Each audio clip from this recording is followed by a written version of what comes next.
Hi guys, welcome to How to Library. Today I'm going to show you how to find your messages on Bigo Live. As you can see right now, I'm on the community tab. At the lower screen, you can see a couple of tabs.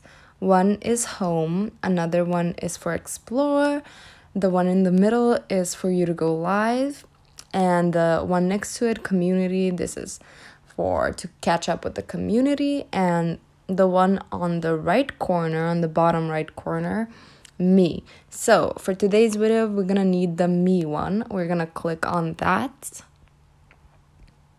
And as you can see, this brings us to like our profile. We have a lot of options here, but as you can see, the first option in the middle of the screen is messages. We have messages, wallet, item bag, and my post. So we're gonna click on messages, and this will show you all of your messages on the Bigo Live app.